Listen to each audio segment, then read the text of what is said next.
I'm so happy to see y'all here. Really. It's great, great to see this turnout. I'm glad that nobody was hurt. I'm gonna call this meeting to order. And at this time, David, would you bring us into invocation, please? Dear gracious Father, we come to you in humility and thanks. Father, we just ask that you continue to give guidance and healing to those who are still hurting, Father. Father, we praise you that no one was harmed physically. But Father, there are those who are struggling. They've experienced stress and trauma that they've never even thought possible. Father, we just ask that you lift them up, give them encouragement, give them guidance, give them assurance. Father, we thank you for your grace, your mercy, and your protection. Father, we just ask that we continue to build as a community, we continue to grow, and that each and every child, staff member, community member understands your benevolence, understands your grace. May we continue to lean on you in all that we do, and may Christ's light shine through us to a darkening world. It's in his precious name. Amen. Amen. Thank you, sir. Y'all please join me.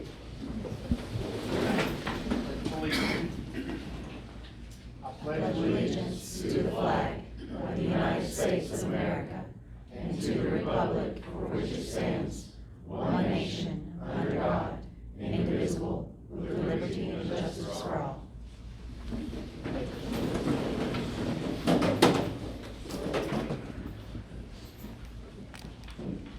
Next order is the approval of this agenda. Mr. Hill, is there any additions to this agenda that's been added? No, sir, Mr. Chairman. Thank you, sir. That being said, Chair will now entertain a motion to approve this agenda as submitted. I'll make a motion to approve the agenda as submitted. Thank you. Second. Thank you, sir. All in favor? Unanimous.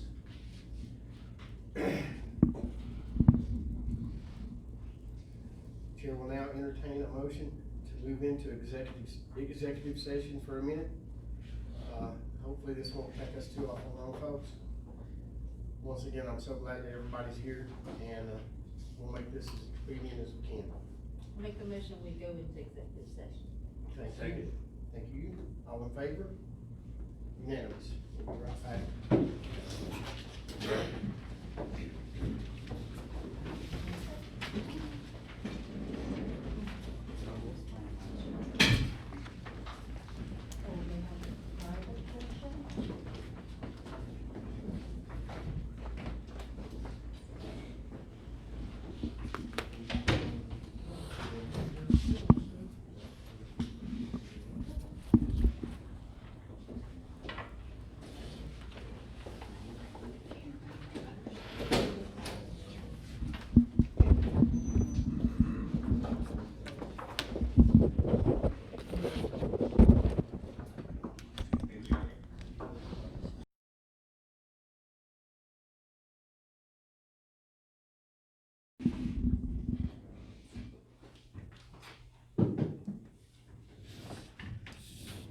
Thank you everyone for waiting. Sorry for the delay. Moving on, next order of business on our agenda is the superintendent's update. Mr. Hill? Yes, sir, Mr. Chairman. This time I'd like for Chief Deaton to come forward and provide the board with an update concerning the events of Thursday here at Union County Schools. Good evening, board, ladies and gentlemen. I'd like to just give just a brief statement of what's been going on the last few days here around the school system and the events that transpired on Thursday, August the 11th. On Thursday, August 11th, 2022, the Union County Schools Police Department responded to shots fired at the Union County Primary School. I quickly contacted the Union County 911 Dispatch Center requesting all available law enforcement units to respond to Union County Primary School for assistance. All schools were instructed to go into a hard lockdown at this time. Upon my arrival at the primary school, the suspect had already fled to the scene. Multiple law enforcement agencies arrived on scene to assist. The school's IT department reviewed the security cameras to gain intelligence on the suspect and the suspect's vehicle. Also received information on the whereabouts of the suspect and directed law enforcement to that location where the suspect was taken into custody.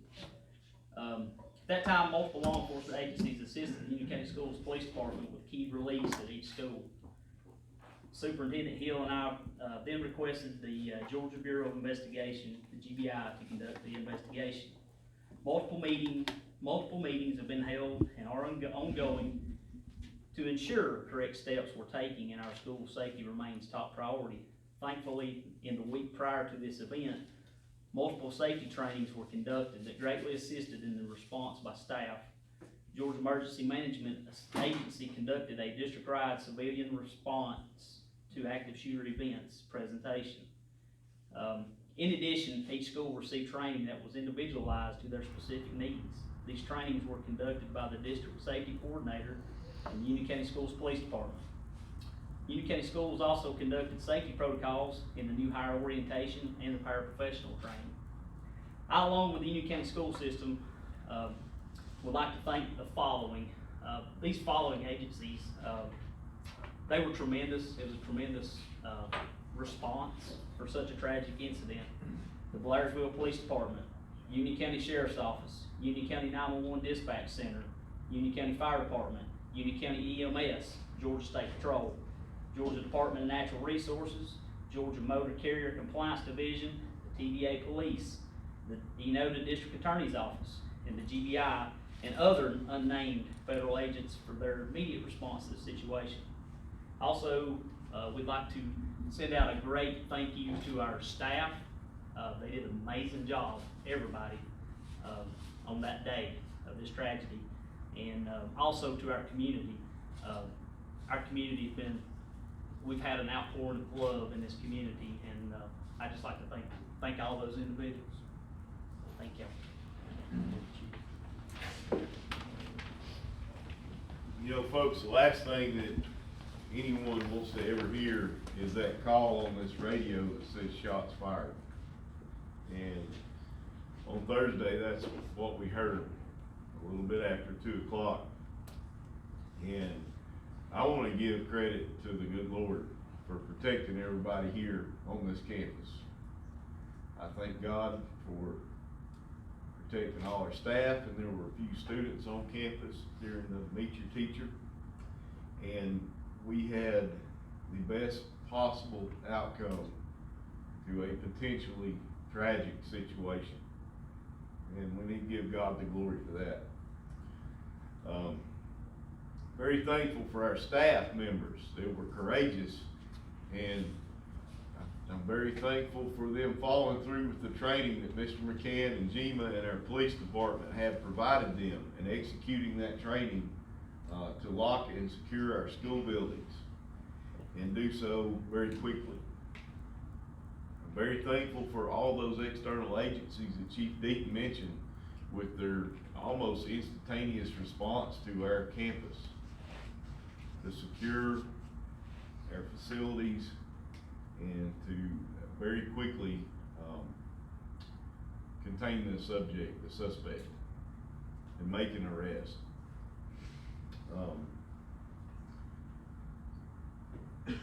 This has been a very traumatic experience for many of our employees. Although there were no injuries in this situation, still they will not unlive that trauma of hearing shots fired, of having to go into a lockdown situation, a hard lockdown where they physically had to barricade classroom doors, they physically had to hide and be prepared to fight for their lives. And that's a very real situation for our employees and for any visitors that were in our buildings as well. So we need to pray for those folks. At this time, you know, I think I've received a lot of feedback from people. I've received feedback from parents. Let's go back to school Monday. I've received feedback from different people, with their thoughts, and I appreciate that. But this particular, letter was very touching to me, and I think, the majority of our staff sits in this situation. And Ms. Setzer, I'd like for you to read this if you don't mind.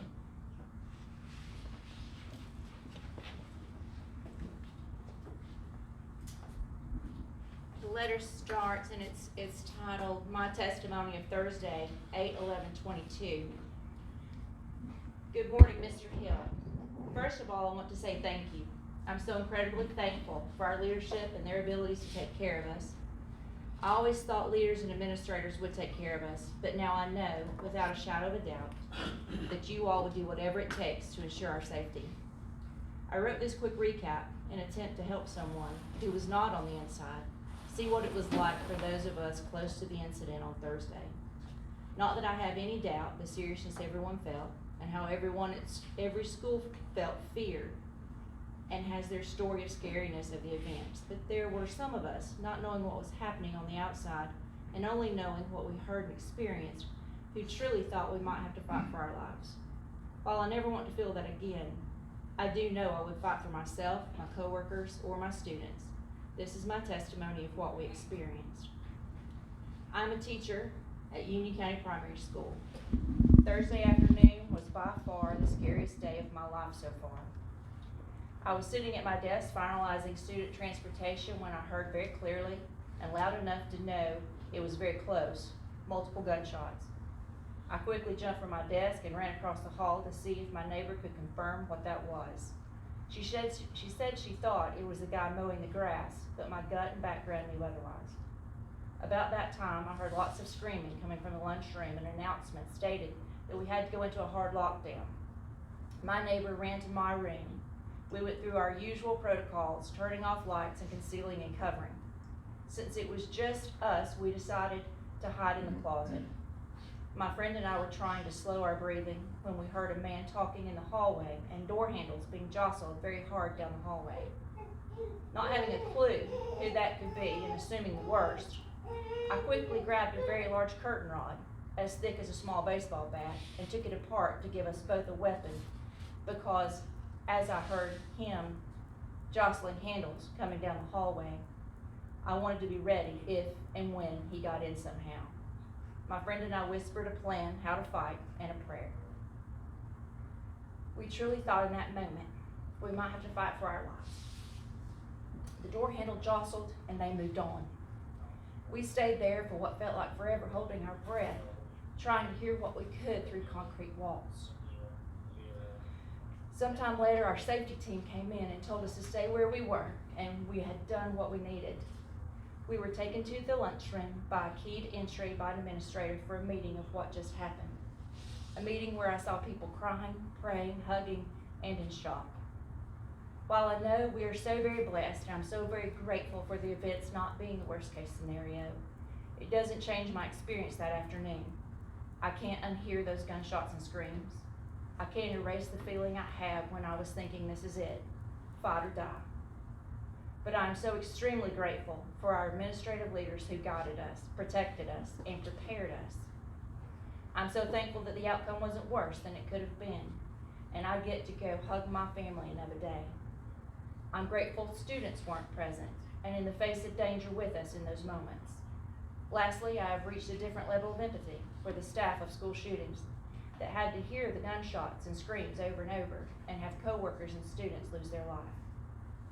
I know these days could be very different. I'm also fully aware, if I had ever questioned it before, that I would lay down my life or fight to the death for my students. That being said, I do need to face that room and that closet before facing those students. I need to pray over those desks that we never have to face a day like that ever again. Because I want to give my kids my all, but my all is a little shaken right now, knowing this could have been a very different day. But after some time of reflection and coping, I will be able and ready to greet and love on my students more so than ever before. Thank you.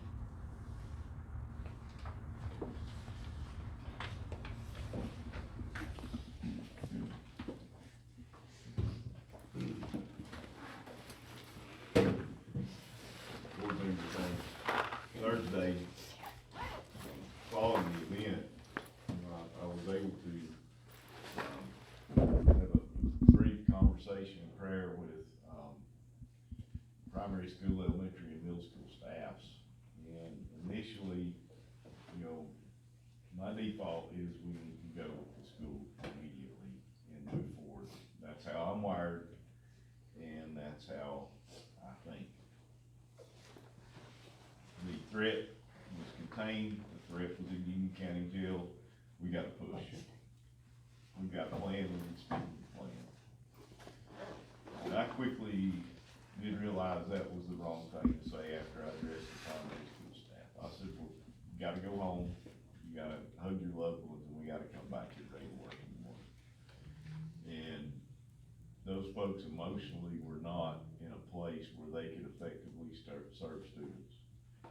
You know, we always say make the best decision for the children. That was a bad decision for the children.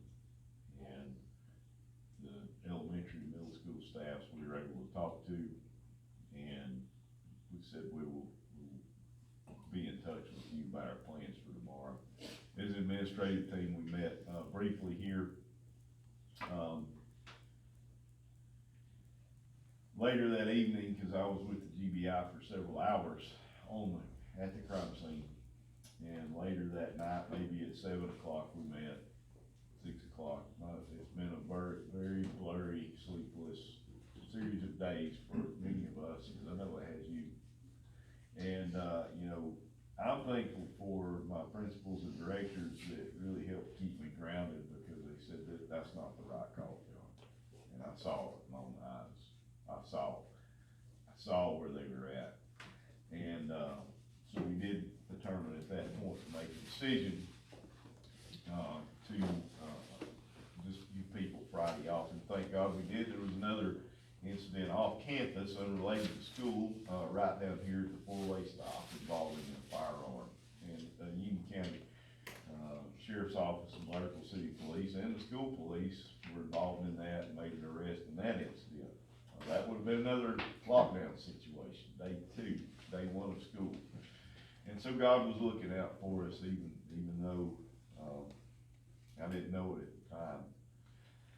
And that brings us to the point of, you know, we need to make a decision. We need to stick with it after today. We need to get back into school as soon as we can. And I have been pushing pretty hard on my administrative staff today to be in the buildings and get things ready, because the classes are in disarray, from furniture being turned over. We've discovered a refrigerator that was unplugged because it was blockading a door.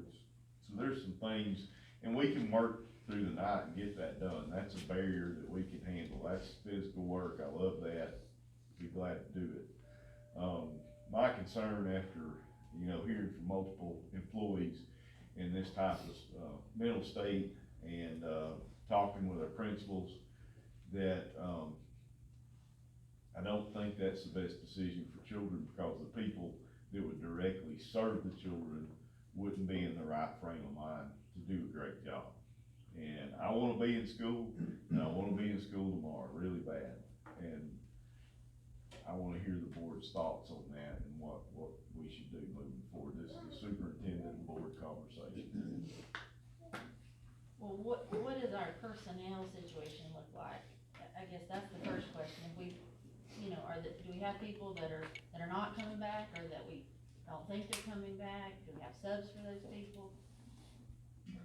Principals have attempted to contact each and every staff member, and while they have received feedback from the majority, there are some no contact folks on the list, and we will not discuss their names, but there are some people that have not responded to our principals. I am a little concerned with staffing challenge possibly for Monday.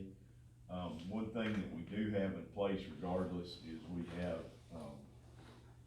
Ms. Setzer, Dr. Murphy have worked to get some professional counselors, external counselors on campus for tomorrow, and about a dozen local pastors will be on campus tomorrow, regardless of which way we go, for our staff. I understand parents, that's not in our wheelhouse to send your children to a pastor, and we're not doing that. that's parents' business as a parent. But for us, for our staff members, we will have professional counseling and, we will have, faith-based leaders in our schools. Whether we're in person with students or not, of course, the first day we return to school with students, whether that's Monday or Tuesday, we'll have all our counseling services, that the school has available for students. That will be a student-focused effort. So that, I can't answer your question. Cause we just don't, we're not gonna know until We we haven't show up. received feedback, from all our staff. I know that on Friday, after I said I will see you guys in the morning, there were multiple people that said you won't see me tomorrow because of the trauma from the gunfire. John, I appreciate y'all sharing the letter, with us. That's very insightful, and, I think it's obvious that there's some emotional trauma that needs to be dealt with, and perhaps maybe we need to give the teachers a day to come back together and have an opportunity for some counseling if they desire. If not, they can work in the classrooms. I think that's a good idea. You'll know tomorrow, if it's just a teacher day, who's gonna be here, who's not. You don't wanna have the kids show up without knowing for certain if there's gonna be a teacher there. As bad as I hate to, I do think that's probably our best plan.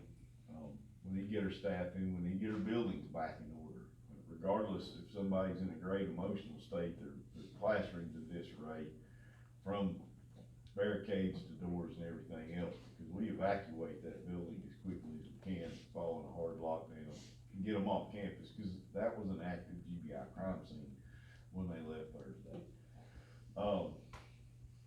So our plan moving forward will be for tomorrow to be a staff work day, and Tuesday, August 16th, 2022 will be our first official day of school, for children. And we will go to school Tuesday. We will make preparation plan. We will be ready to receive children on Tuesday. John, I value our administrators, our principals' feedback. Do you guys feel like that is adequate if we give you guys a day tomorrow for your staff and then bring back students on Tuesday? Yes, ma'am.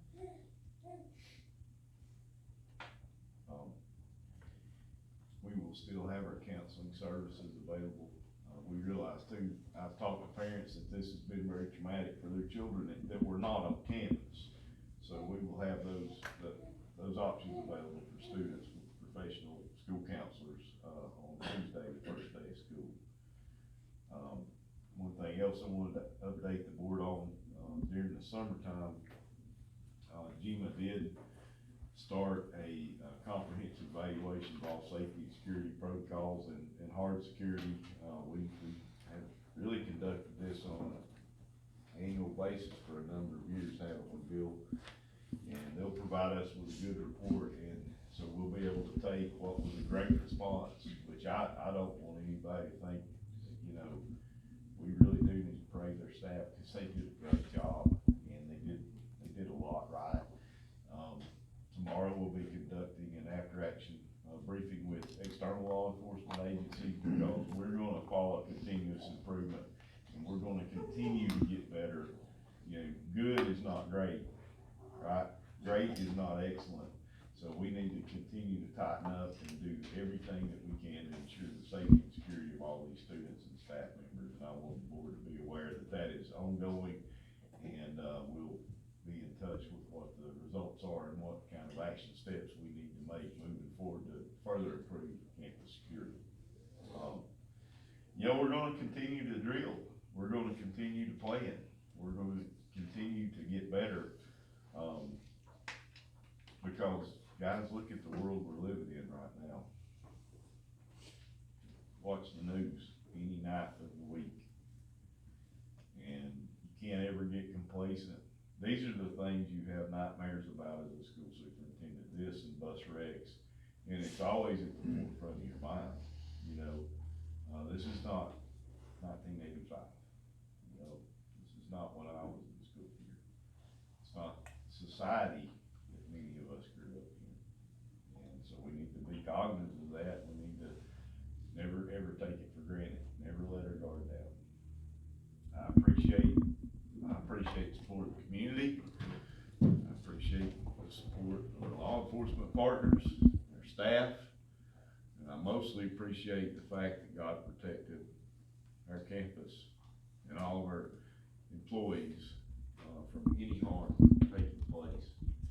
And I just ask that everybody continue to pray for all those involved and continue to pray for the safety of 3,080 students. 3110.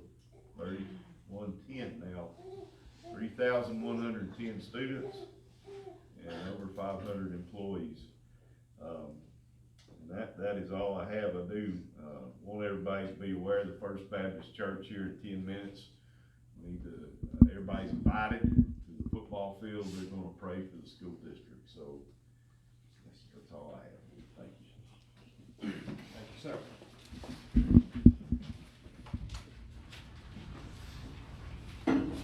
Next item on our agenda is the personnel recommendations. There's only one. Termination of White Tony Brown. Chair will now entertain a motion to accept this separation as submitted. I make the motion that we terminate the employment of Dwight Tony Brown. Second. Thank you. All in favor? Unanimous. Thank you so much for coming. We've been doing active shooter drills. In your opinion, do you feel that our security at our schools is what it needs to be to protect our children? It will never be. Well, that's a good answer. So we need to continue with our drills and our exercises and our planning because evil never rests. Thank you for watching Voices of Union County, citizen news for we the people. If you appreciate having access to the content on this channel, please consider helping to fund my work. You can do so by visiting paypal.me/Alexis Ann Moore. And I would truly appreciate any donations or contributions that you might have to this channel because it will allow me to continue doing what I do. And I do what I do because I know that the only way our representatives know what to do for us is if we show up to meetings, if we inform ourselves of what is actually going on in the county, and then discuss it amongst ourselves so that we absolutely know what it is that we want. If we don't know that, then how can we be represented as a people? So I implore you to have discussions, show up to meetings, and try to talk with people that don't agree with you. Because I can guarantee that if you actually step outside of your echo chamber and speak with people that have different opinions, you're going to learn something new, and that's always a good thing. So, again, this channel is funded only by we the people, and I would like to keep it that way. I would also like to keep it free to access this channel. So be a part of what I'm doing here. You can be a part of Voices of Union County by helping out. All right, stay safe, and I will see you again soon.